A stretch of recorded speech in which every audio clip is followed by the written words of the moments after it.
Dan first kali tak rasa nak sembang banyak sebab benda ni dah, diorang sendiri pun dah cukup make statement. Kalau aku cerita ni pun, statement yang diorang buat tu lagi besar daripada apa yang aku nak cerita sekarang. Kau tak boleh nak deny sebab memori dia agak latest.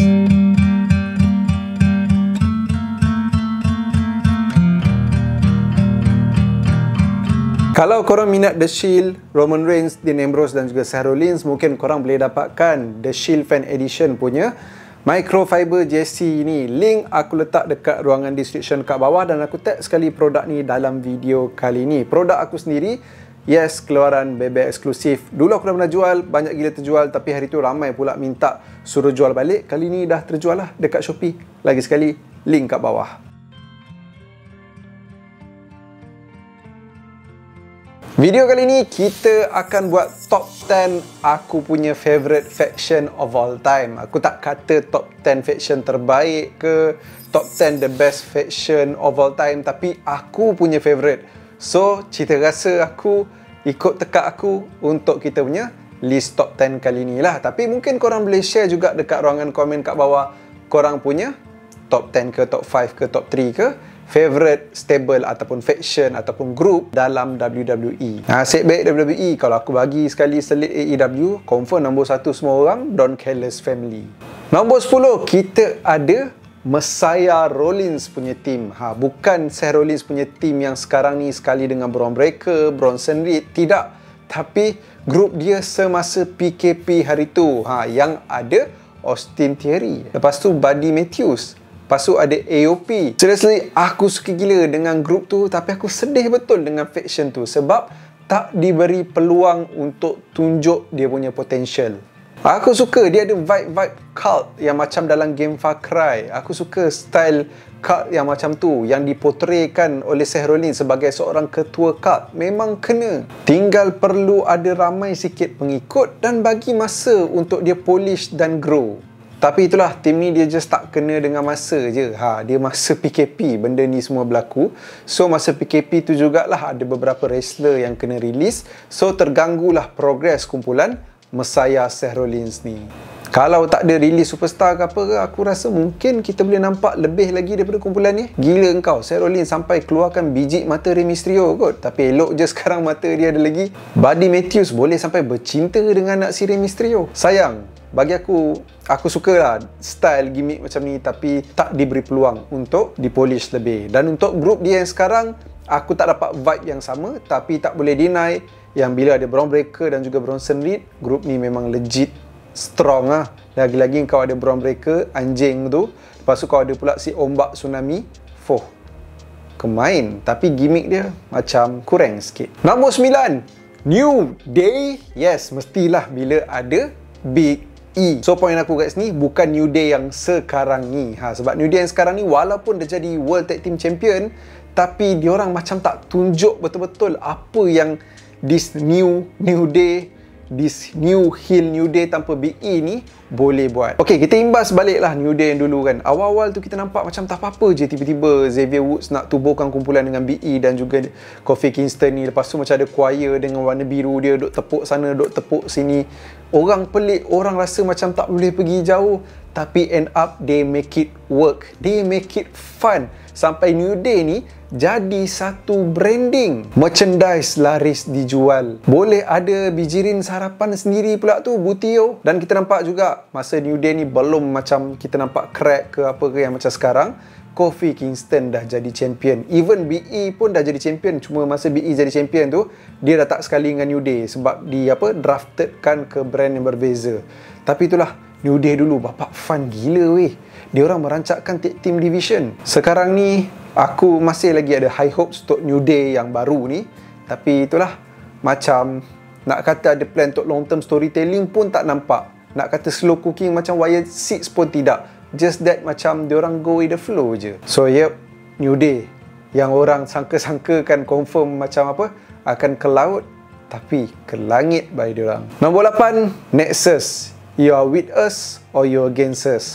Itulah kata-kata daripada pemimpin Nexus, iaitu Wade Barrett yang sekarang ni jadi komentator. Dia ni punyalah boleh bergusti balik. Orang nak tengok dia jadi champion, orang nak tengok dia lead faction lagi ke, orang nak tengok dia bergusti. Sebab Wade Barrett entertaining. Tapi itulah, Commentator jugalah tempat dia sekarang ni. So Nexus, aku suka kalau faction ni ada ramai gila orang, bukan hanya takat 3 ke 5 orang saja, tapi kalau boleh lebih daripada tu.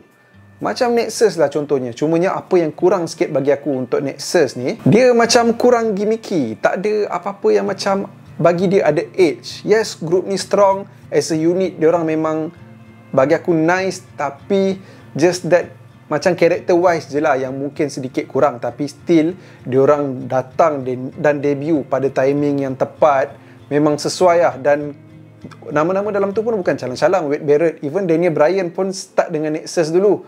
Lepas tu dia dah pergi guna tie tu kan, malah nak cerita lah. So dia kena let go and then datang balik tiba-tiba against pula the Nexus sebab dia dah ada peminat sendiri. Tapi feud antara Nexus dengan John Cena sampai John Cena terpaksa join Nexus, budak menangis gila. Lepas tu ada 7 lawan 7, Nexus lawan dengan grup yang dipimpin oleh John Cena. Time tu lah kita boleh tengok John Cena dengan Edge yang selalu berfeud tu, untuk kali tu diorang macam together Memang macam bila lagu Edge berkumandang, time John Cena nak umum dia punya gang, kau tak expect benda tu akan berlaku. Lepas tu ada Bret Hart tu macam tak kena sikit. Tapi ada Daniel Bryan. So, best tu. Cumanya aku dah kurang berkenan dengan Nexus ni bila ada new Nexus. Bila CM Punk silang si Wade Barrett. Lepas tu Wade Barrett pergi buat hal dia sendiri, tubuhkan kumpulan The Core dekat SmackDown, itu pun tak pergi jauh. Nombor 7, D-Generation X ataupun DX. Tak perlu cakap banyak. The best era DX ni mestilah yang awal-awal tu. Shawn Michaels, Triple H dan juga China. Aku tak merasa sangat zaman tu, tapi bila tengok Vince McMahon punya dokumentari dekat Netflix tu, baru aku nampak macam shock gila diorang ni. Sebab aku start kenal wrestling masa Triple H, S-Park, New Age Outlaw, Billy Gunn dan juga Road Dogg yang ada dalam DX masa tu. Bagi aku DX yang tu pun fun juga. Dan DX yang modern era, kita tengok Triple H dan juga Shawn Michaels pun fun juga. Lagi-lagi bila diorang berfeud dengan Shane McMahon dan juga Vince McMahon, berfeud dengan Rated RKO. So kau tak boleh nak deny, DX is one of the iconic group. Bukan iconic yang iconic, bukan. Itu lain. Tapi one of the iconic group yang ada dalam WWE. Mungkin untuk some people, diorang akan lebih atas lagi. Sebab nak tak nak, diorang lah punca wujudnya Attitude Era. Lagi-lagi bila Shawn Michaels keluar pakai seluar dalam tu kan. Lepas tu tindakan nak diambil dekat WWE oleh network TV tu, tapi tiba-tiba juga diorang tak jadi ambil tindakan disebabkan time Shawn Michaels keluar pakai seluar dalam tu jugalah tontonan naik mendadak kan. So dari situlah startingnya Attitude Era. So pengasas dia DX, bukan Stone Cold, bukan The Rock. Yes, Stone Cold Austin 316 tu adalah kena-mengena, tapi yang pengasas strong dia adalah DX. Nombor 6, Wyatt Family. Sedih sebab 2 daripada 4 dalam Wyatt Family ni dah tak ada.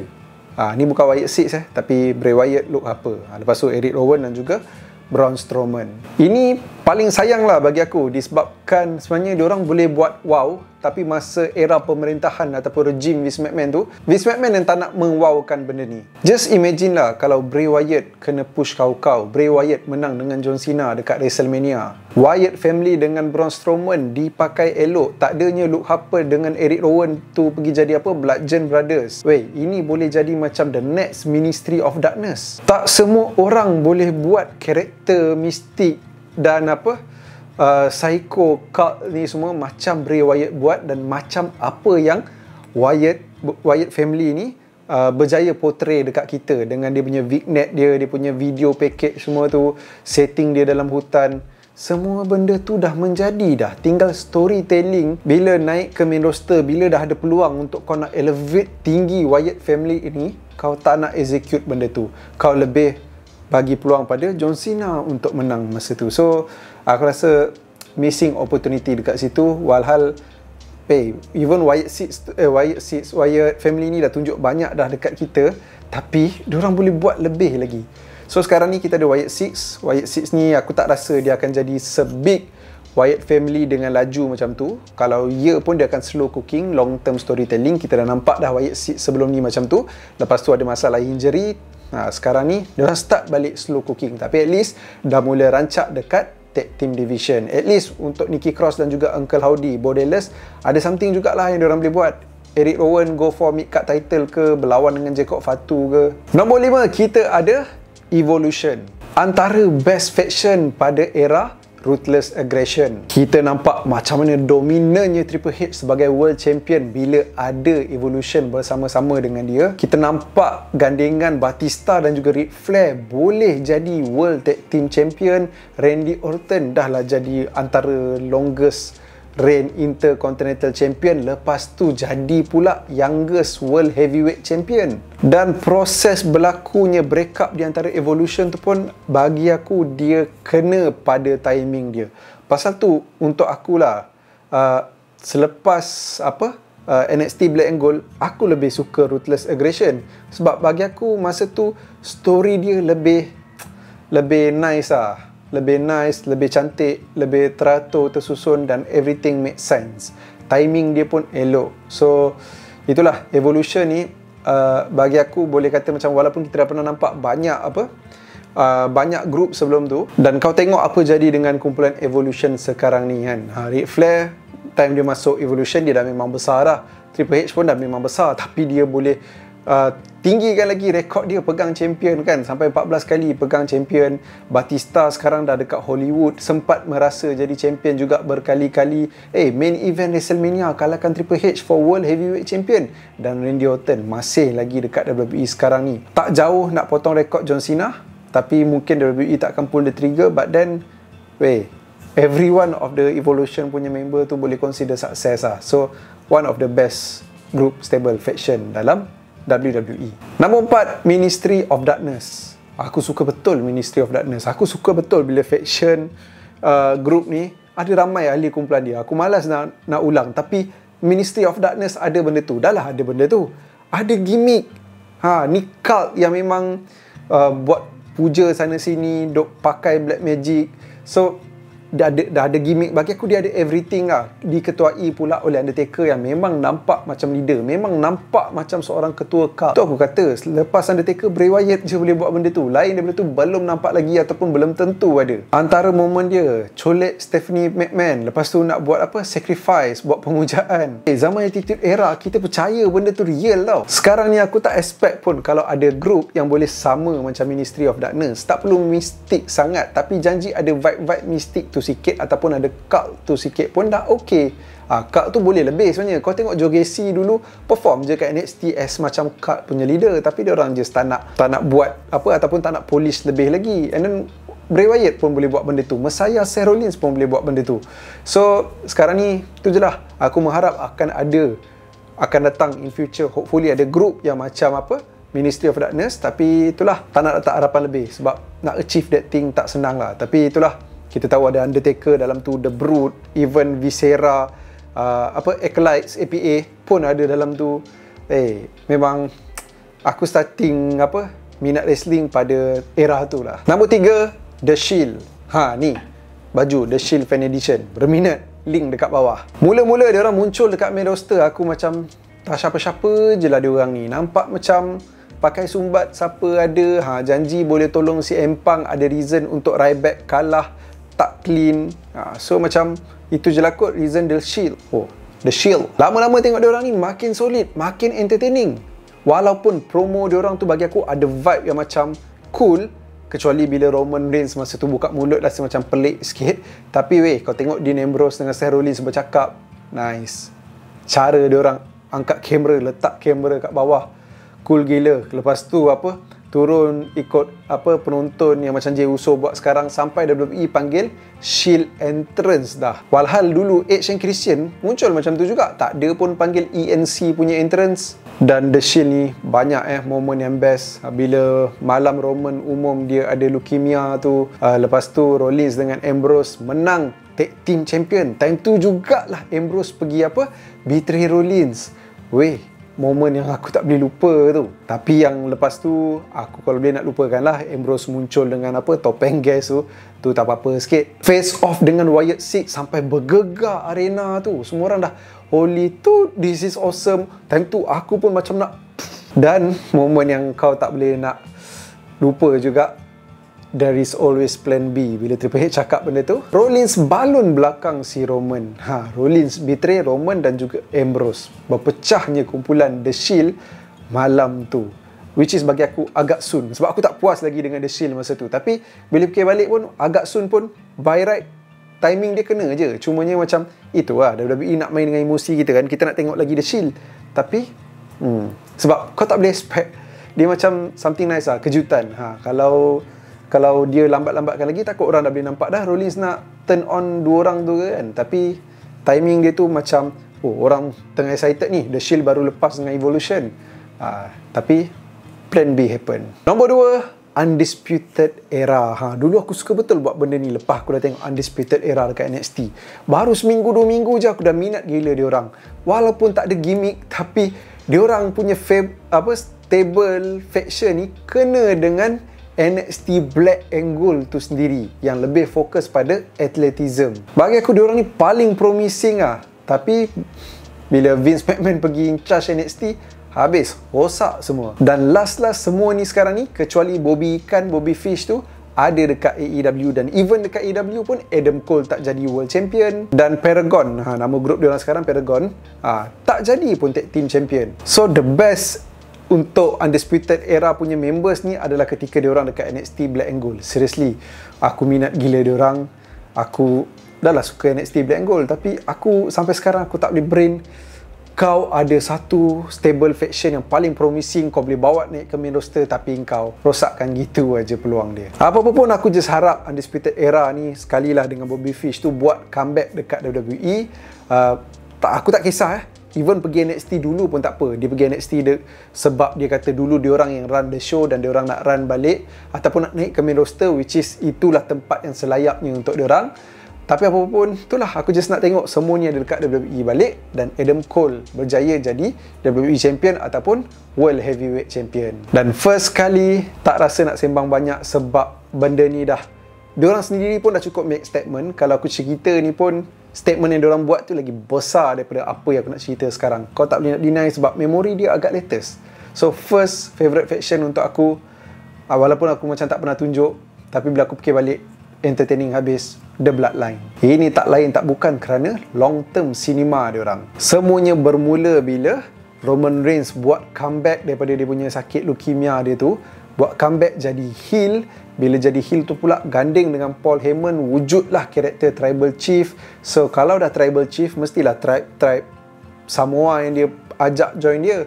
So yang dia ajak join dia tu pun dia punya saudara mara dia juga, kroni dia juga, diusus sampai diusus jadi tag team champion beberapa kali. Kemudian pun ada top up adik diusus si Solo Sikoa. Sami Zayn cuba macam apa nak blend in, nak fit in dalam kumpulan Bloodline ni kan, nak jadi di honorary us, sampai dah official lah jadi honorary us, sampai semua ahli Bloodline suka dia, kecuali Jay lah, lambat sikit Jay nak suka dia masa tu. And then bila Sami Zayn dah over sebab dia antara yang entertaining dalam tu, lepas tu bila diusus dah mula macam nak rebel sikit dengan si Roman, mulalah keretakan berlaku. Mula dengan Sami Zayn dulu yang tak nak ikut arahan Roman pergi bantai Kevin Owens, lah dia bantai si Roman, tapi end up Sami Zayn dengan Kevin Owens teruklah kena lauk malam tu dekat Royal Rumble. Benda tu close the show, bukan perlawanan Royal Rumble, tapi sinema tu yang close the show. And then Jey Uso pun ada kata dekat Jimmy Uso, you are out and I out tu, lepas tu pergi super kick Roman. Roman jadi long term champion bersama dengan Bloodline tau. Lama gila dia pegang title tu. Cumanya dethrone oleh Cody Rhodes. Tapi tu cerita lain, sebab Cody nak habiskan dia punya story kan. So, Bloodline memang aku, bila ingat Bloodline aku fikir sinema lah. Sinema dalam WWE. What a 2 years for them, for Roman. Kau bayangkan dulu aku tak suka gila Roman. Aku sampai orang cari dekat DM, duk hentam-hentam aku sebab aku kutuk Roman, aku kutuk Cena. Benda tu normal. Tapi Roman antara end up dua-dua tu datang heel. Rey Mysterio je belum lagi. So bayangkan Roman yang barai gila yang aku tak minat tu, end up aku impress gila dengan karakter dia jadi heel, karakter dia as the Tribal Chief. And then macam mana dia lead kumpulan Bloodline, Wiseman. Dia punya aura, dia punya presence as champion as ketua faction stable tu, dengan adanya Sami Zayn yang menceriakan keadaan, dengan Jey Uso yang panas kepala, Jimmy Uso macam cool, Solo yang diam. Weh, dan wise man lah, orang tua yang akan bagi nasihat semua tu kan. Oi, ada sekali tu aku ingat lagi dekat Starbucks, masa apa Jey Uso duk kata apa, I don't give a damn what tribal chief said. Lepas tu Roman angkat kepala. Dan aku time tu dekat Starbucks, ni zaman sebelum boycott apa ni, aku tentu macam wow, aku pun terwow sebab pakai earbuds kan. Orang nak Starbucks semua pandang aku. Sebab itu antara momen yang aku macam tak expect lah. Kau nampak dia punya into the cinema tu macam mana bila melibatkan kumpulan The Bloodline ni. So itulah aku punya top 10 ikut tekak aku, ikut cita rasa aku, favorite group, stable, faction dalam WWE of all time. So guys, itu sajalah untuk video kali ni. Lagi sekali, The Shield Fan Edition punya microfiber JC ni, link kat bawah, dapatkan. Jemput layan semua video yang korang nampak dekat skrin korang sekarang ni. Terima kasih. Datang lagi, Mother Father.